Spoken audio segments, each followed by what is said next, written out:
of got off the video making train there for a bit. Doing a 30 and 30 is really hard, but we're gonna get back in it today. I'm gonna dust myself off and not beat myself up over it. But we do have a lot of like garlic and onions that we harvested. Don't mind my face, I put tallow on, so it's probably shiny. And it actually helps bring all the blood flow through your face, which is a benefit to it. So that's why it's a little red too. So that'll die down over time. I have tons of onions, and I think what I'm gonna do is I have some smaller ones because of the spacing. Some of them I did closer together. So I'm gonna start with preserving those first, and then we're gonna work, and I'll probably leave a lot of the big ones. I bought these little holders that I'll show you that I can hang up. And so I'll probably leave a bunch of the big ones whole and just continue like curing them out on the porch and in the garage. And then some of them that have the skins definitely more peeled back, those ones I will harvest, I will preserve as well. So definitely starting with the small ones, we'll work into some of the big ones that have more of that peel off of them. And then we need to get preserving some of the garlic that's smaller as well too. So yeah, we're gonna start with that. So first thing I'm gonna do is start peeling these. And as much as it seems like they're super tiny, they definitely add up. So obviously I'm not gonna waste them. We're gonna go ahead and just use them up. And I'll probably end up dicing these ones or chopping them. So honestly, as small as they are, chopping is probably gonna be the better option because they're smaller and kind of harder to manipulate. So we'll probably go through and just chop them up in my processor. So something that I saw and I wanted to kind of bring it up on here last night when I was going through social media, and on our homegrown, that was our name before, but our Settled Roots Homestead page, I shared in my stories about this thing said CRISPR gene edited pigs approved for human consumption and likely to be unlabeled at the grocery store. So it goes into detail, and this is from the Glyphosate Girl Instagram page. It says the MIT Technology Review reports that the US approved gene-edited pigs for human consumption using CRISPR gene editing. So apparently that's the company that has the technology. Scientists have genetically modified pigs to be resistant to a viral infection that can spread in the inhumane, closely packed animal factories. The genetically modified pig meat is likely to hit grocery stores next year and is unlikely to require labeling. To avoid this genetically modified meat, consider sourcing from ranches that allow pigs to forage.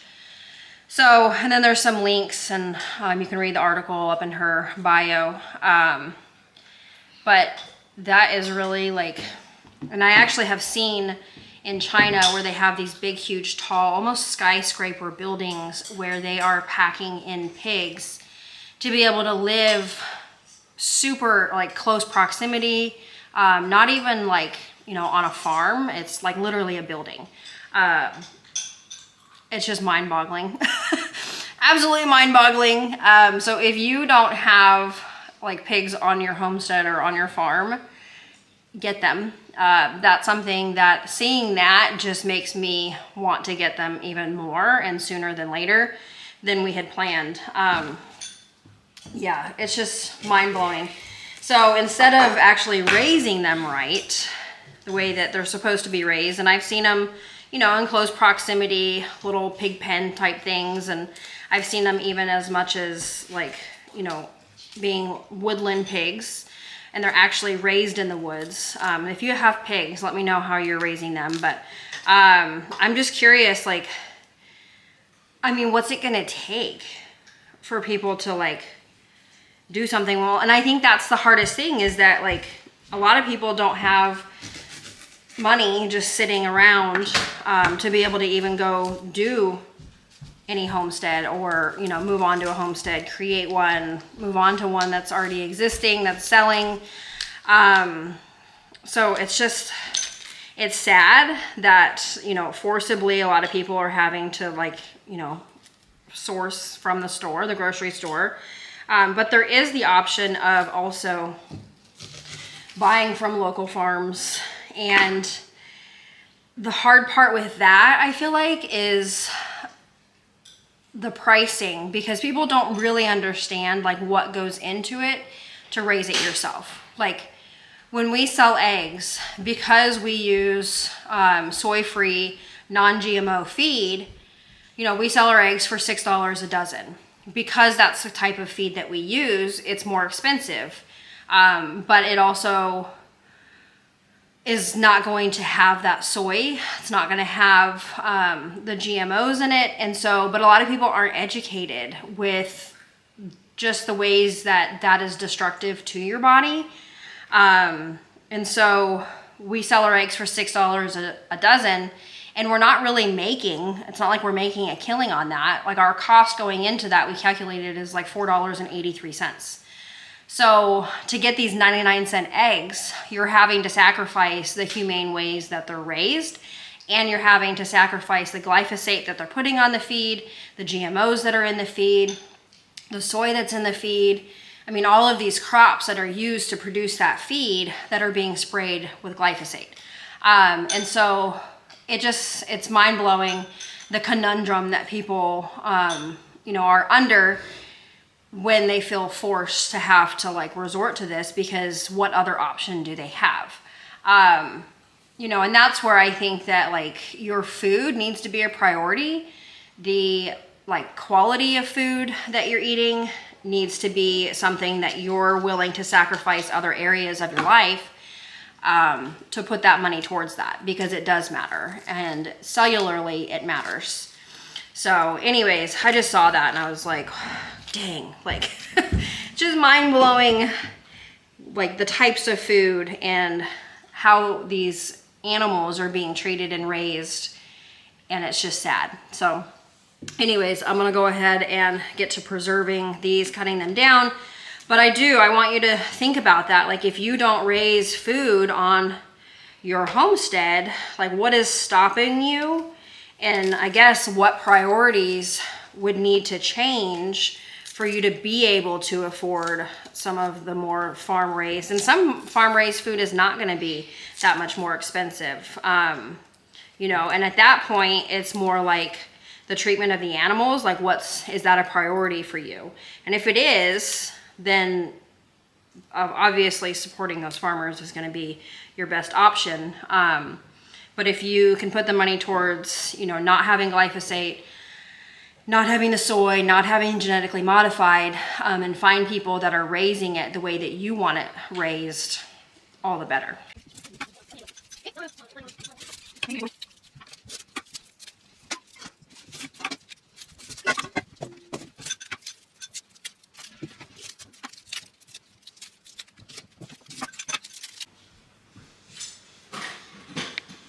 So something else that's been on my mind, and I'm gonna try and do this without crying, and like not because I'm emotional, but because I'm peeling the onions.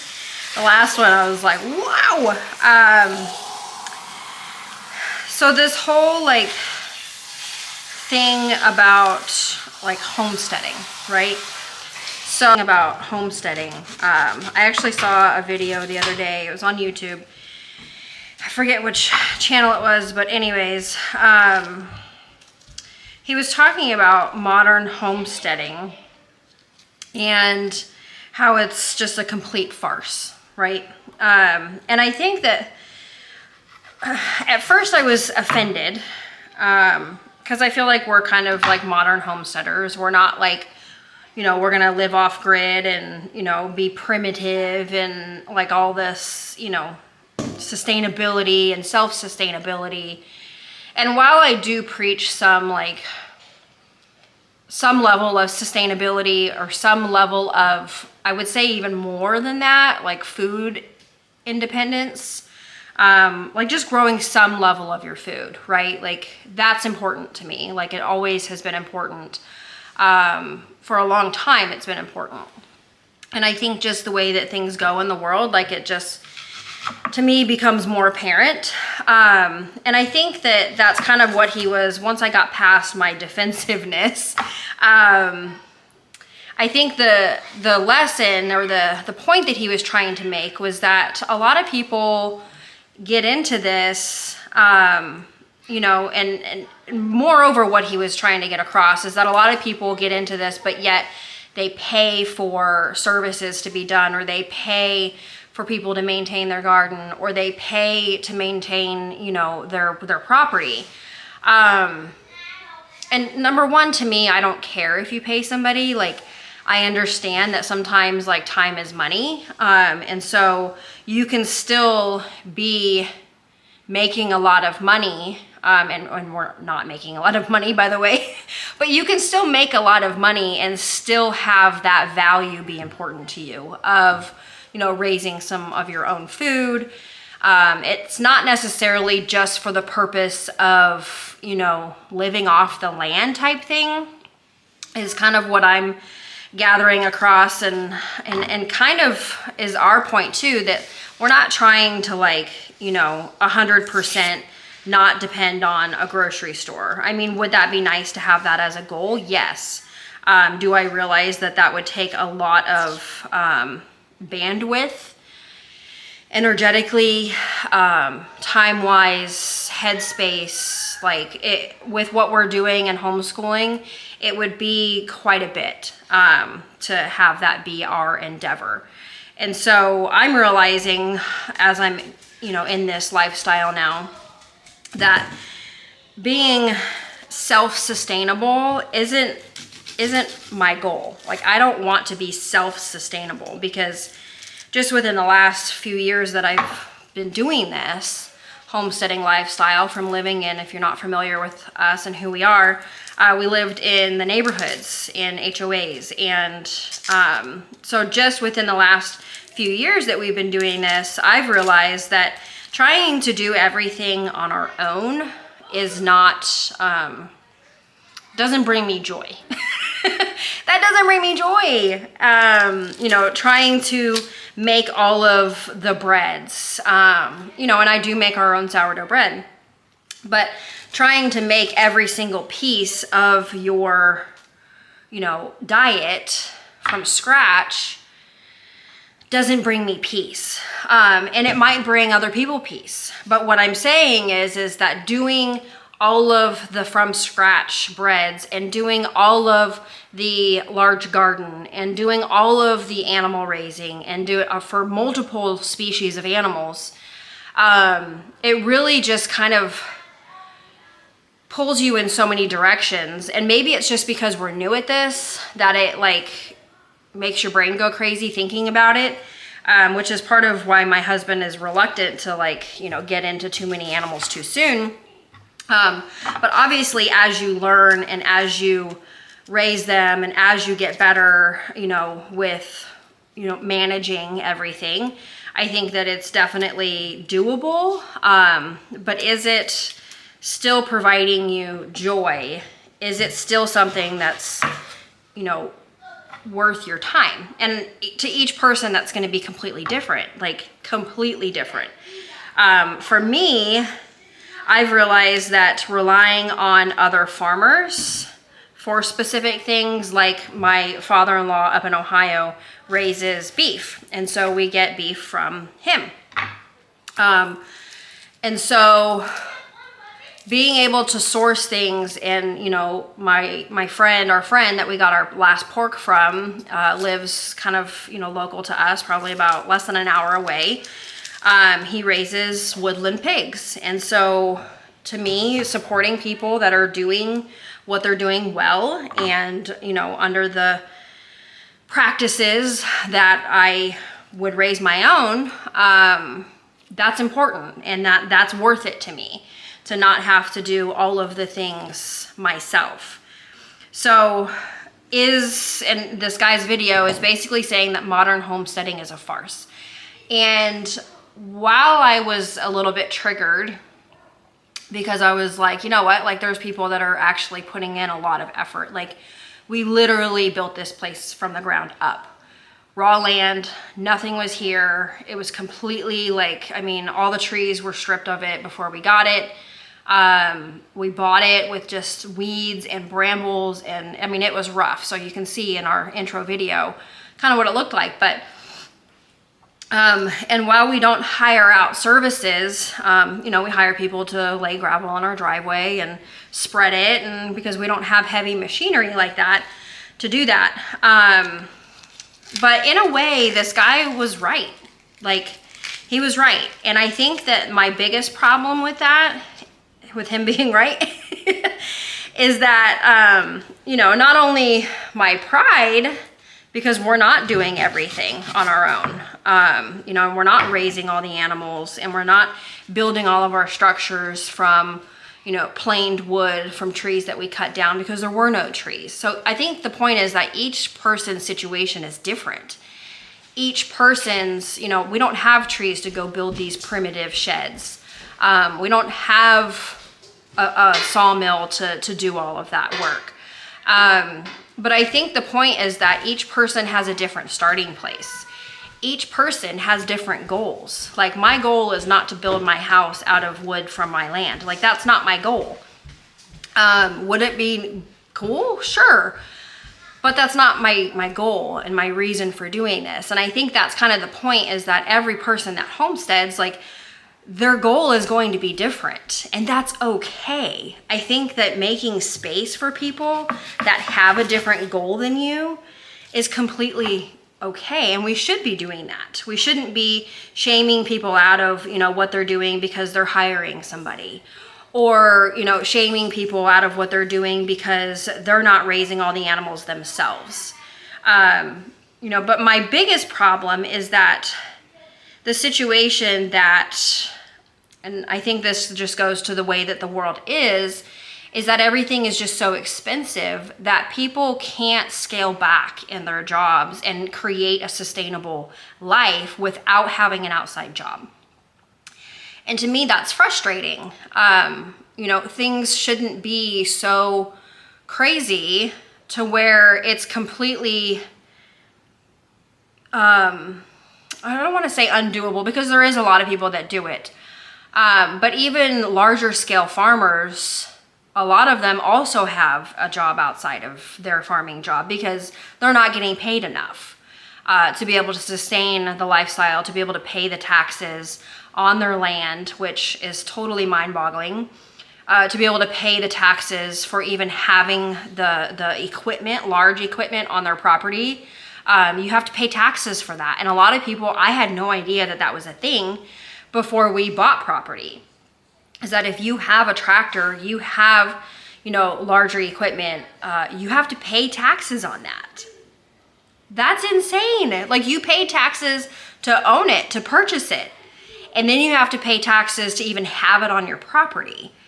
Like, that's wild. And so I guess my frustration, more than anything, not this guy's video, but it was more like, dang, like they really have kind of put us in a place to where we don't have another option.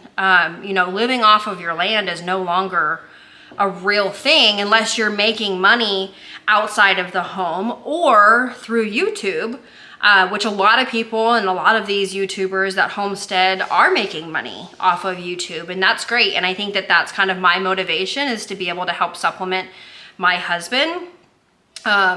You know, take some of the project money and be able to do that through money that I earn also, because not only do I want to homeschool the kids, but I want to make sure that, you know, my husband isn't having to like try to figure out how to cover all these costs and all of that. So would it be nice to be able to just live off the land and make money from what you're doing? Absolutely. But because of larger scale farming and because of inflation, because lots of different reasons, it just makes it really difficult to do that. And while that is frustrating, it just is what it is. Like, you know, we have to just roll with it.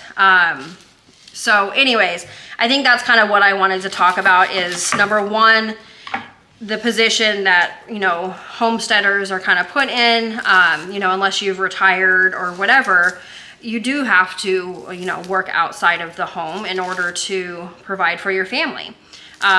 Because just growing your own food, unless you're really experienced at this and have been doing it a while and have figured out a way to make money, it's really difficult to do so. Even those that are doing that now are having a harder and harder time being able to continue doing that. And so to me, I guess that's what's more frustrating, is that people whose hearts are in it, like, they can't keep doing it because it's just getting so hard with, you know, regulations or with, you know, prices, things like that, that it's just, it gets really difficult. So more than anything, I think that's why it's just sad for me. And, you know, every person has a different goal, like I said. So each person has their own thing that's important, whether it be growing food, whether it be raising, you know, animals or gardening to do that, whether it be because they don't want to have to pay a light bill or whatever your reason is. You know, health reasons, that's a big motivator for people. Just cutting out, for us, that's important, cutting out some of the unknowns at the grocery store, learning new skills, that kind of thing. But for us, just having to do everything, at least right now where we're at, is just not something that is our immediate goal. But as we get more comfortable doing things, like we're getting goats here soon, but as we get more comfortable, I'm sure that will change. But as of right now, I mean, people that are just getting into this, I think we just need to be a little bit more welcoming and a little bit less condescending, a little bit less judgmental of the people that are getting into this, because just because they don't have the same goals as us or have the same reasons for getting into this doesn't mean that their journey is less valuable as yours. Doesn't make them less human as you. Like, we just need to be a little bit more graceful in the way that we're speaking, in the way that we're, you know, welcoming them versus shunning them because they're not starting at the same place as we are and they don't have the same goals as we do.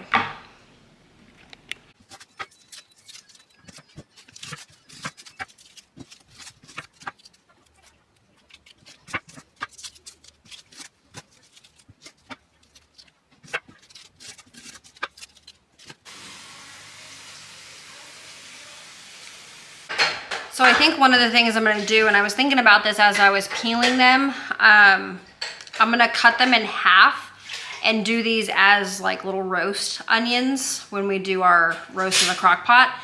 So instead of chopping all of them, you know, and I might do some chopped as well, but I'm going to just cut these in half, and then I'm going to put them on my sheet here. And I'm gonna kind of do like a flash freeze, and then we'll put them into baggies, just so they don't stick together. And I think that should work. So hopefully, I don't know.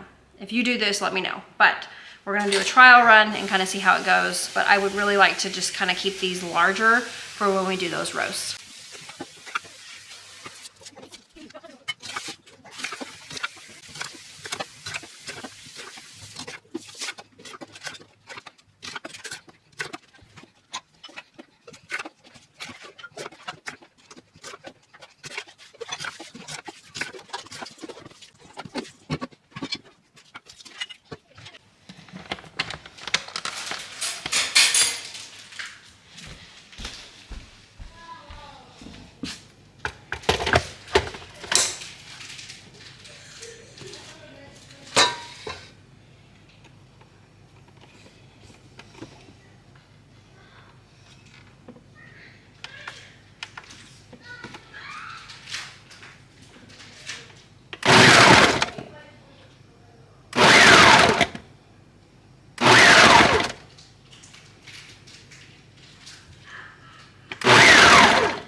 Okay, so that definitely worked a lot better than I anticipated. So this Ninja, I don't even remember what it's called, but it has a setting for like smoothies, and then there's one on there for chop. So I don't know if you could see that when I selected it, but it basically pulses it like 3 times and then it shuts off. I did that twice, and literally like I couldn't have done it better myself. There might be maybe one larger piece in here that I'll just leave in here, throw it back in when I do the next batch, but this worked really well. So what I'm gonna do, since I have my other cookie sheet already in there with the onions doing a flash freeze, I put this parchment paper on here, and I will just pour this onto here, do another flash freeze for these as well. And then I will put them into like Ziploc bags, freezer bags, probably quart size. I have done like the little hockey puck things of chopped onions and froze them in the silicone hockey puck thing, which works really, really well. But I do like to have kind of several different variations of onions to pull from. Those are great for like single serve, like when I do meals with the hamburger. This, if I did something that required more onions than just the hockey puck, obviously you can use 2, but I do like to have multiple variations just for different things that I do throughout the year. So we're gonna get these onto here, and then we're gonna keep going. I have a whole other tray. That would be tray number 3 that I'm about to do of the like smaller onions, and that's just the ones on the porch, not including the ones that I need to pull from in the garage as well. So we're gonna go ahead and keep going.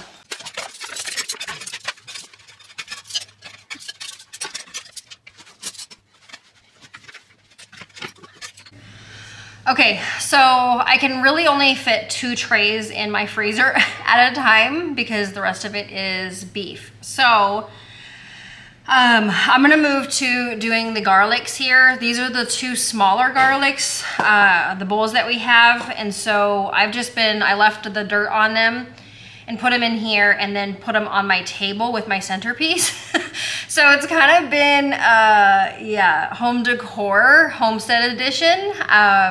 Yeah, that's pretty much our life now. So now I can see, like, you know, like during, say, fall, they have like pumpkins on the table and stuff like that. Yeah, that's actually a real thing. Sometimes I have to kind of keep them out of the pantry because you don't want them uncured in your pantry because they'll mold and rot sooner.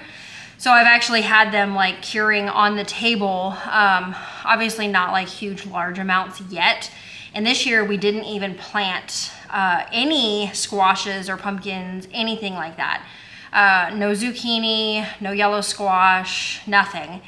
Because the boys absolutely cannot stand having to pick off all of the squash bug eggs that get on the leaves. And it just gets nasty, like so gross. It's hot, it's humid. It seriously feels like a sauna here in North Carolina in the summertime. So we didn't plant any squashes, but yeah, the times that we did, we put them on the counter or on the table and let them kind of cure on the counter. So that was our like home decor. So now I can see like how some of those things have become tradition, because it's just typical farming and like sustainability for your family. And then you only have so much space. And so putting it out there like that was just probably pretty standard, I would imagine.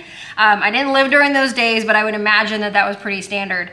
And even like the corn, when we grow corn, like we have all of the stalks, and I can see why they just kind of bundled them up and then kind of used them like around the house as decor. But yeah, it's just kind of neat seeing all these traditions, but they're traditions because this was their way of life. But I don't know, I just thought that was interesting.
Okay, so what I'm gonna do is put these, and as much as these are gonna kind of be a pain in the butt to peel right before I need them, I'm not gonna waste them. So I'm just gonna put them in here in this little container and put this in the fridge to pull from.